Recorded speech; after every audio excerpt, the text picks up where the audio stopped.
mais gente quiser sentar aqui, tem lugar para pelo menos mais 5 pessoas. Tá ok? Pode dobrar. Alô? Tá funcionando. Tá ok? Pode aumentar um pouquinho lá?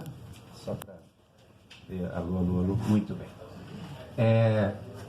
Queridos irmãos e irmãs em Cristo Jesus, eu sei que muitos não trouxeram sua Bíblia, então eu trouxe um pequeno resumo de toda a Bíblia aqui. São vários os salmos, são 150 salmos, salmos muito importantes na Bíblia.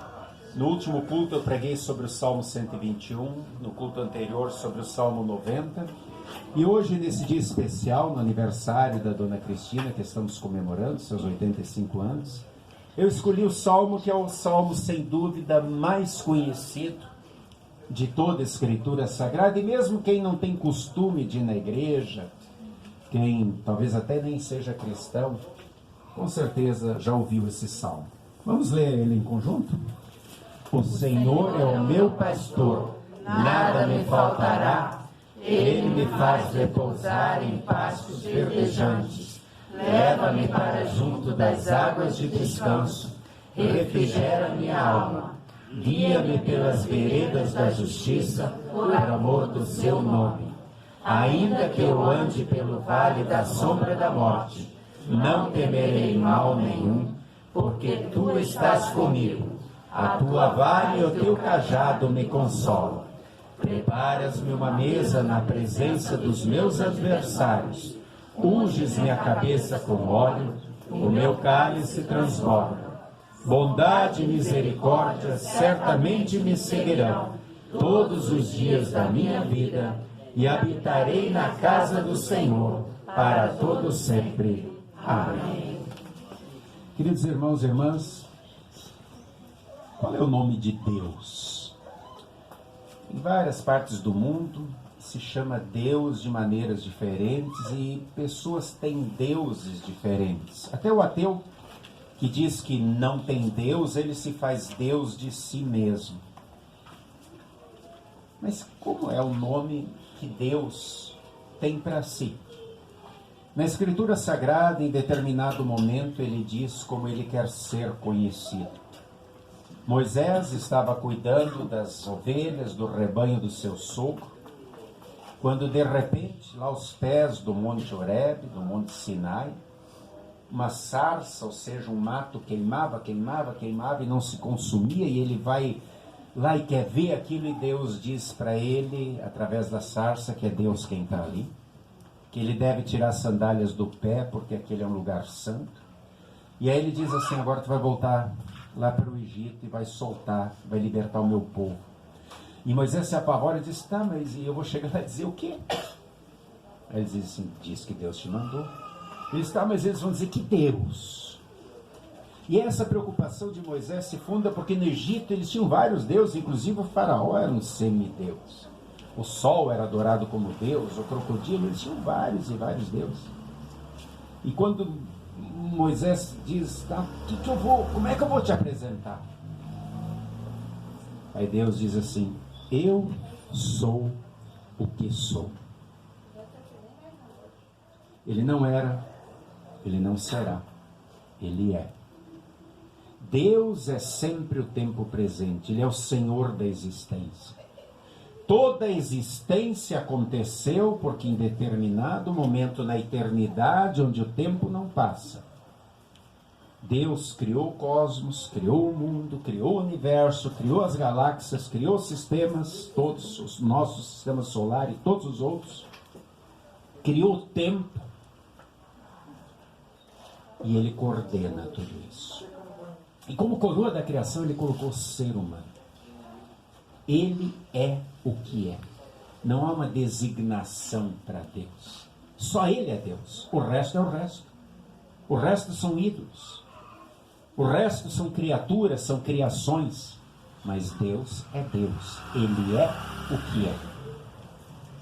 Davi, o rei Davi, aquele que fora pastor de ovelhas, ele queria expressar a sua confiança, a sua fé em Deus de uma maneira bem próxima e de uma maneira que ele entendia muito bem. durante a sua juventude, durante a sua meninice, ele fora pastor de ovelhas. Ele cuidara das ovelhas do seu pai. E ele entendia muito bem o vínculo de um pastor com suas ovelhas. E então ele resolve dizer que Deus, que o Senhor, é o pastor dele. Ele olha para Deus como sendo pastor e ele se coloca na condição de ovelha. Por isso que acabamos de cantar, eu sou cordeiro de Jesus, eu sou uma ovelha de Jesus, e ele com o seu cajado mansamente me conduz. E a ovelha, ela é um animal todo diferente, ela é um animal que precisa de um pastor. O cabrito não, o cabrito come qualquer coisa, ele até dá chifrada. Come qualquer coisa, não tem problema. O boi, o cachorro, o gato, qualquer bicho, se vira sozinho. A ovelha não. A ovelha, ela precisa de um pastor, em primeiro lugar, porque ela não sabe se defender, ela não tem dentes. Ela não sabe, ela é um animal dócil. E quando um lobo, mesmo um cachorro atacar, ela não sabe se defender. Ela fica quieta até o bicho comer ela e matar ela. Ela tem muita lã. Qualquer espinho ela se enrosca, fica presa, se machuca. Ou quando ela entra na água, num rio, numa corredeira, como tem aqui, ela fica encharcada e se afoga. Por isso que o pastor usa o seu cajado, que tem aquele gancho na ponta, para puxar ela, tirar dos espinhos, para puxar ela da água. E a ovelha, ela tem um organismo tão fraco que se ela tomar água contaminada... Cabrito, como eu falei, toma qualquer água suja, não acontece nada. Se a ovelha tomar uma água suja, o organismo dela é tão fraco que ela se contamina e morre. Ela precisa sempre de água limpa, água corrente. Ela não pode comer capim contaminado, capim muito queimado, capim muito seco. Ela se engasga, ela precisa de capim verde. E para tudo isso ela precisa do seu pastor. E principalmente quando está doente. Ela é muito frágil. Ela precisa do seu pastor. Então, para falar de Deus, Davi não encontrou uma figura melhor do que ele é o pastor. E eu, diante dos perigos da vida, diante das tentações do inimigo maligno, eu sou uma ovelha, não consigo me proteger. A ovelha não sabe o que é bom para ela, e nós também não sabemos. Nós muitas vezes achamos que sabemos. Um capelão do exército francês, há muito tempo atrás, quando a França ainda era um país cristão, em determinado momento, eles foram atacados por um regimento inimigo e seus soldados eram novos, inexperientes e estavam com muito medo dos inimigos. E ele, para consolar, para confortar e para dar uma mensagem de fé para os seus soldados, ele disse: pensem no pastor de vocês. Quando vocês forem feridos, quando vocês estiverem sozinhos, vocês nunca estão sozinhos, porque o pastor de vocês está com vocês. E ele ensinou uma coisa para eles não esquecerem. Ele diz: todos vocês têm 5 dedos. Então vocês falam assim: dedo mindinho, o anelar, Senhor, porque a minha aliança é com o Senhor. É meu. O indicador é meu. Eu preciso saber que ele é meu pastor. Dedo forte, positivo, pastor. O Senhor é meu pastor. E ele deu ênfase nesse meu do indicador. Não adianta ele ser pastor dos outros, ele precisa ser o meu pastor. Então, sempre, soldados, quando estiverem na guerra, quando estiverem em perigo, saibam que o Senhor é meu pastor. E se ele quiser, ele pode levar vocês para o aprisco eterno. Mas nunca percam esta fé. Olhem para a mão de vocês. Será que isso deu resultado? Quando a guerra aconteceu, quando um dos soldados tinha sido ferido, mortalmente ferido, ficou para trás, e no outro dia os colegas foram buscar, contar as baixas, e foram achar aquele soldado morto, que havia agonizado. E uma coisa chamou a atenção, porque ele foi encontrado assim.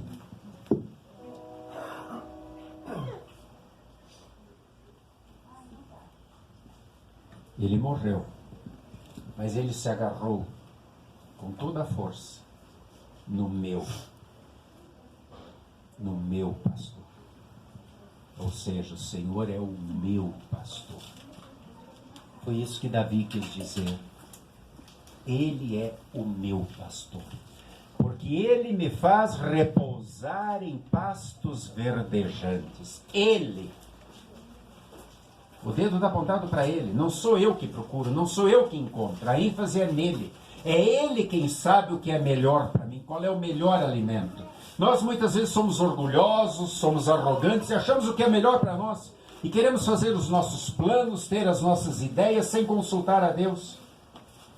E tantas vezes nos decepcionamos com nossas escolhas, com amigos, com lugares onde vamos, com diversões que procuramos, porque não consultamos Ele. Ele é quem me conduz em pastos verdejantes. Ele sabe qual é o melhor alimento para minha alma. E Ele deixa bem claro isso. Quando Ele fala nos frutos do Espírito, na bondade, na mansidão, na longanimidade, na paciência, no domínio próprio. Ele espera que esses frutos sejam abundantes na nossa vida. E que a gente busque sempre alimentar o nosso espírito na sua palavra. Ela é que é a água da vida. A Bíblia é o pão da vida. E é ali que eu encontro a comida que não estraga, que não deteriora e que torna o meu espírito forte. E os frutos do espírito fortes na minha vida e abundantes na minha ação. Ele me faz repousar em pastos verdejantes. Ele me leva junto às águas de descanso e refrigera a minha alma. Quantas vezes nós estamos com a nossa alma aflita? Foi feita uma pesquisa nos Estados Unidos e se descobriu que 50% dos americanos sofrem de uma doença, que é muito comum entre nós também. Não é o câncer. E não é a depressão. É a insônia. Alguém de vocês já foi dormir à noite e não conseguiu, e não conseguiu, e não conseguiu, e... Como é chato, né? Insônia. Mais de 3.500 acidentes de carro acontecem por ano por causa de pessoas que tiveram insônia, não conseguiram dormir, e aí quando estão dirigindo, pegam insônia. Insônia. Não consegui dormir por causa da ansiedade ou da preocupação que a minha alma tem por alguma coisa, por alguma culpa que eu carrego, que eu não consegui resolver, ou por alguma coisa que eu ainda quero resolver amanhã e aquela ansiedade não deixa eu dormir e atrapalha a minha alma e a minha alma fica inquieta e parece que tem sempre alguma coisa gritando lá dentro. O que ele faz? Ele refrigera a minha alma. Quando eu em oração, quando eu como uma ovelha, sei estar perto dos braços do bom pastor, que cuida de mim em todos os perigos, quando eu em oração coloco todas as minhas preocupações, todos os meus medos, todas as minhas culpas, todas as minhas ansiedades na mão de Deus, minha alma fica refrigerada, fica tranquila. E a ansiedade vai embora, e eu consigo dormir em paz. Guia-me pelas veredas da justiça por amor do seu nome. Que coisa maravilhosa esse pastor. Ele não vai atrás gritando, vai, vai, vai, como os líderes de grupos, né, os coach, os grandes motivadores, vai, faz isso, vai aquilo, vai empurrando. A boiada a gente faz assim, né, cutuca o boi e diz, vai, vai. A ovelha é diferente. O pastor vai na frente. E ele chama, e a ovelha ouve a sua voz. Ele é quem me guia. Foi isso que Jesus fez. Ele veio aqui. Ele que é o eterno Deus, o Criador do universo, se fez homem para poder morrer pelos nossos pecados, porque Deus não morre, alguém precisava morrer sem ter pecado para dar o seu perdão, a sua santidade a nós, e por isso ele veio. E ele mostrou o caminho, como Deus espera que a gente caminhe, como Deus espera que a gente viva. Ele perdoou, Ele amou, Ele não teve preconceito com prostitutas, com bandidos, com leprosos, com gente suja, gente imunda, gente discriminada. Ele acolhia. Por quê? Porque ele sabia que ali estava uma ovelha machucada. Uma ovelha que precisava de cuidado. Uma ovelha que sozinha ia morrer. E então ele acolhia e ele cuidava dela e muitas vezes carregava no ombro. Quantas vezes ele fez isso contigo? Quantas vezes ele já fez isso comigo também? E agora ele está nos guiando, dizendo, eu estou na frente. Eu ensinei vocês como faz. Façam vocês também. Façam vocês também. Eu sou pecador. Eu faço tanta coisa errada. Mas aí, eu olho para aquela cruz, lá em cima do Calvário. E eu olho para quem morreu naquela cruz, que tem os buracos na mão, no lado, nos pés, e que diz assim, eu carreguei a culpa de todo o teu pecado. E a minha justiça eu dou para você. Quando eu gritei, está consumado, eu te perdoei tudo. Não pesa mais nada sobre ti.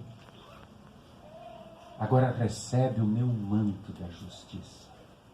Vem e segue o meu caminho. E é por isso que Davi diz, guia-me pelas veredas da justiça. Ele vai na frente, ensina como faz e diz, a minha justiça é tua. Agora te comporta. Vive como um filho meu, como uma ovelha do rebanho. Como é que continua? Ainda que eu ande pelo vale da sombra da morte, não temerei mal nenhum, porque tu estás comigo. Tua vara e teu cajado me consolam. Ele não está dizendo, Senhor, me desvie do vale da sombra da morte, não deixa eu entrar no vale da sombra da morte. Vale é um lugar profundo. Quantas e quantas vezes você já esteve no fundo do poço? Foi traído, fizeram fofoca de você, difamaram você, você se decepcionou com um amigo, talvez você passou por um desemprego, ou esteja desempregado agora, uma doença, vale da sombra da morte. Por que ele coloca a sombra da morte? Um pastor, ele estava voltando do enterro da sua esposa, que ele havia feito, e estava com seus 2 filhos no carro e não sabia o que dizer para consolar as crianças. Ele queria falar alguma coisa a mais e não sabia o que falar, e estavam passando com o carro. De repente passou um furgão grande, ficou do lado deles, e aí veio aquela sombra daquele furgão, tapou o sol e eles ficaram na escuridão com o carro. E aí o pastor lembrou, guia-me ainda que eu ande pelo vale da sombra da morte. E aí ele chegou e perguntou para os 2 filhos dele e disse, está escuro, né? O furgão tapou, passou a sombra, gente, mas já foi embora, já passou, está claro. O que vocês preferem, crianças? Que a sombra do furgão passe por cima da gente ou que o furgão passe em cima da gente? Ele disse, claro, pai, que a sombra não machuca, a sombra só passa, vai embora e logo vem o sol de novo. Ele, pois é. Há 2000 anos atrás, um caminhão carregado de pecados passou em cima de Jesus e atropelou ele. E teve que matar ele, lá no Calvário, para que eu não morresse. E agora, quando eu passar pela morte temporal, é só sombra. É só sombra, porque passou a sombra, mas logo eu acordo, estou no sol, estou junto com Jesus. Assim a mamãe está lá no céu. Foi só a sombra. Ela passou pela sombra do vale. Ela já acordou, já está com Jesus. Mas Jesus precisou passar pela morte. E o caminhão dos meus pecados é que atropelou ele. Quando ele disse, está consumado. Ele precisou dizer, pai, meu pai, por que me desamparaste? O pai desamparou ele para que a gente não fosse desamparado. Para que só a sombra nos atingisse. E por isso, quando a gente passar pelo vale da sombra da morte, a morte temporal, nós não precisamos ter medo. Porque a gente sabe quem está do outro lado. Quem venceu a morte por nós foi mais forte, ressuscitou. E é por isso que Davi coloca, ainda que eu ande pelo vale da sombra da morte. A gente não tem como se desviar.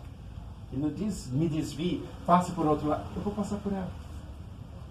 Mas quando eu passar por ela, não temerei mal nenhum, porque tu estás comigo. E a tua vara e o teu cajado me consolam. O pastor tinha a vara e tinha o cajado. A vara, que de vez em quando ele precisava dar um toquezinho mais forte, chamar a atenção, não vai por ali, dá uma batidinha. Ou se viesse um lobo, algum animal, a vara servia para afugentar o bicho que vinha para atacar as ovelhas. O cajado era para puxar os espinhos, como eu falei antes, da água para colher. Deus também, ele veio a nós com a vara e com o cajado. A vara é a sua palavra da lei, os 10 mandamentos que mostram como a gente deveria agir. Amar Deus acima de todas as coisas, não tomar seu nome em vão, santificar o dia do Senhor, honrar e respeitar o pai e a mãe, não matar, não adulterar, não furtar, não dar falso testemunho, não cobiçar herança, não cobiçar qualquer coisa que não seja minha. Essa é a lei. É uma vara, porque ela diz, não faz errado, estou te cuidando. E como dói, a gente faz errado o tempo todo, não é? Mas aí vem o cajado do outro lado, que é o Evangelho. Que quando a gente está desesperado porque fez uma coisa errada, ele nos puxa de volta e diz, calma, eu cumpri a lei perfeitamente no teu lugar. Calma, calma, eu te salvei, tu estás perdoado. Vem, recebe o meu aconchego, o meu abraço. Quando estamos aflitos, quando estamos em perigo, quando estamos desanimados, quando estamos no fundo do poço, quando a sombra da morte parece que está chegando, a gente não precisa temer, porque a gente tem a lei que nos ensina como andar diante de Deus, e o Evangelho que nos mostra o que Jesus já fez por nós e quanto mais Ele vai fazer por amor do seu nome. Preparas-me uma mesa na presença dos meus adversários. A gente lembra de Pedro.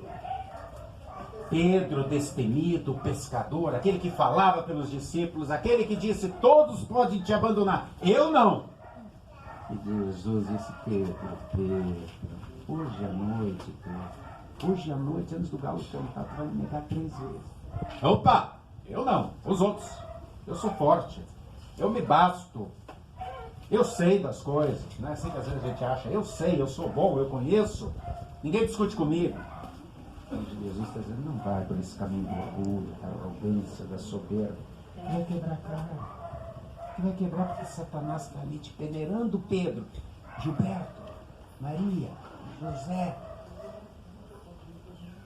Pedro não podia ter só negado Jesus, né? Ele precisava amaldiçoar. Não, eu não conheço esse homem, nunca vi. Sei lá. Pois é. Mas Jesus morre. Jesus ressuscita. E aí Pedro vai pescar. Ele era pescador, quer esfriar a cabeça, não sabe o que fazer. Não sabe como Jesus vai receber ele. Já ouviu a notícia de que ele ressuscitou, mas ele está confuso. Ele está cheio de pensamentos maus, de adversários dentro dele, de inimigos, é a consciência pesada, é a culpa, é o ciúme, é a inveja dos outros que ficaram, é a raiva de si mesmo, é o medo, é o pânico, é o estresse, é a depressão, os adversários estão ali. De repente, Pedro está pescando e uma voz lá da praia diz, ei, não pescaram nada? Joga a rede do outro lado. E aí mais de 180 peixes, pega um monte de peixe. E daí João diz, Pedro, é Jesus, é Jesus. E Pedro se atira e vai lá. E o que Jesus estava fazendo?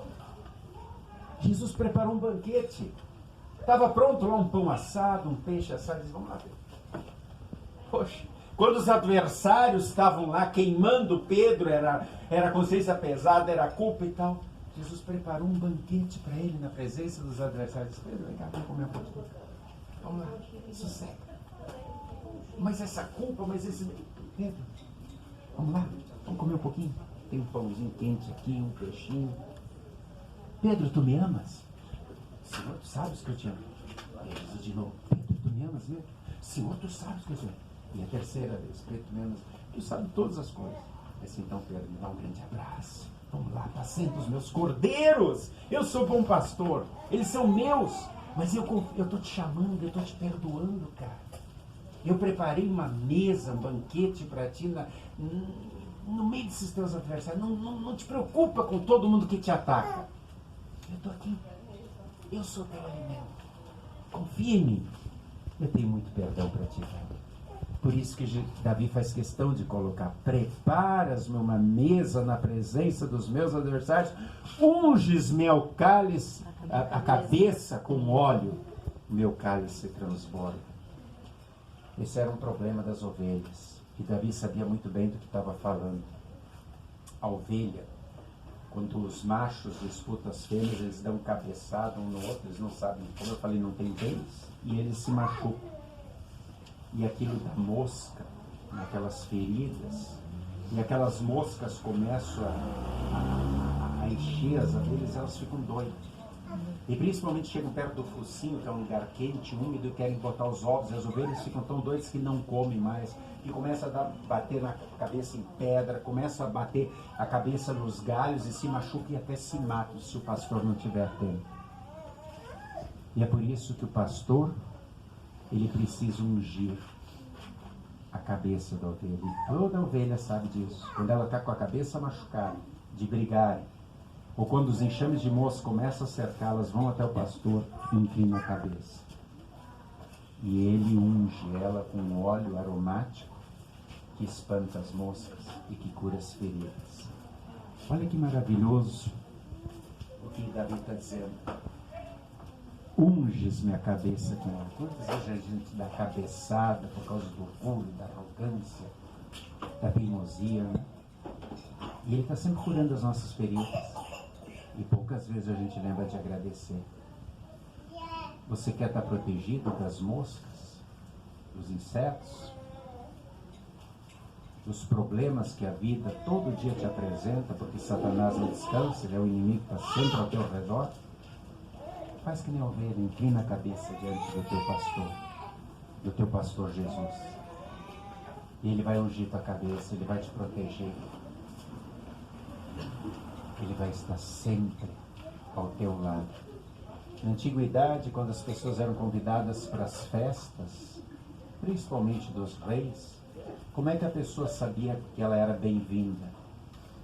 Enquanto havia o copeiro, que é o que servia as bebidas. Enquanto ele servia o copo até o talo, até em cima, até transbordar, significa que eu estava sendo bem-vindo. Esse era um sinal. No momento que ele começava a encher pela metade, significava que o patrão, o dono da festa, estava dizendo: aí, está na hora de ir embora. O que Davi diz aqui? Unges minha cabeça com óleo e o meu cálice transborda. O copo da graça de Deus, do perdão, do amor de Deus, ele nunca está pela metade. Deus nunca vai embora e nunca quer que a gente vá embora. Só que muitas vezes nós somos teimosos e não temos tempo das 24 horas que temos no dia. A gente precisa trabalhar, a gente precisa dormir, a gente precisa comer, a gente precisa falar com os amigos, a gente precisa estar na televisão, no Zap, sei lá onde, não tem tempo para ouvir Deus falar. E muitas vezes a gente expulsa Deus da nossa vida, mas Ele não quer. Ele nunca foge. Ele nunca se afasta da gente. Ele nunca deixa o cálice pela metade. Ele sempre está transbordando de amor, de perdão, querendo nos dar esperança, consolo, alegria, vida. Por isso que Davi põe: unge minha cabeça com óleo, meu cálice transborda. Bondade e misericórdia certamente me seguirão todos os dias da minha vida. Deus está sempre nos seguindo com bondade e misericórdia. Sempre.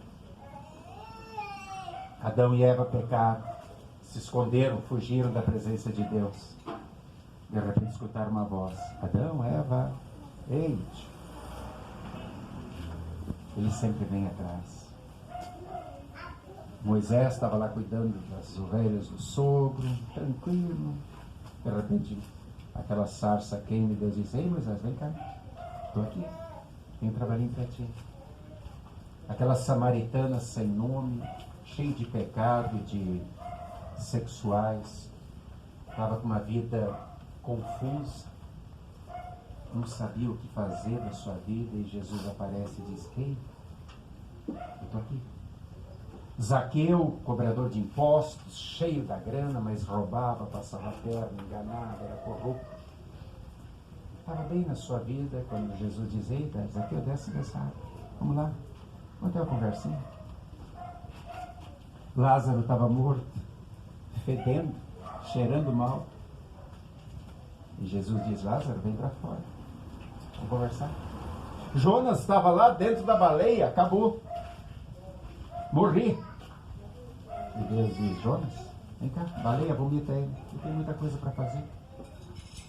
Os discípulos estavam lá apavorados no temporal, o barco ia afundar. De repente vem um fantasma caminhando nas águas. Ah, não era Jesus dizendo: ei, eu estou aqui. Eu estou aqui. João estava exilado lá em Patmos, dizendo: acabou minha vida. E aí Jesus aparece na revelação dizendo: não, ainda não. Esse é o Apocalipse. Estou te revelando como vai ser o céu e você vai contar para todo mundo. Paulo, depois de se tornar cristão, depois de ser um grande missionário, de repente tinha grandes planos, queria ir para a Espanha e está lá preso, esperando morrer. De repente Jesus diz assim: ei, Paulo, olha a oportunidade que eu estou te dando agora. Em vez de ficar fazendo visita, fundando igreja, agora os outros vão fazer isso. Você agora vai escrever cartas. Escreve um monte de cartas e essas vão durar até o novo céu e a nova terra e vão guiar milhões e milhões de cristãos.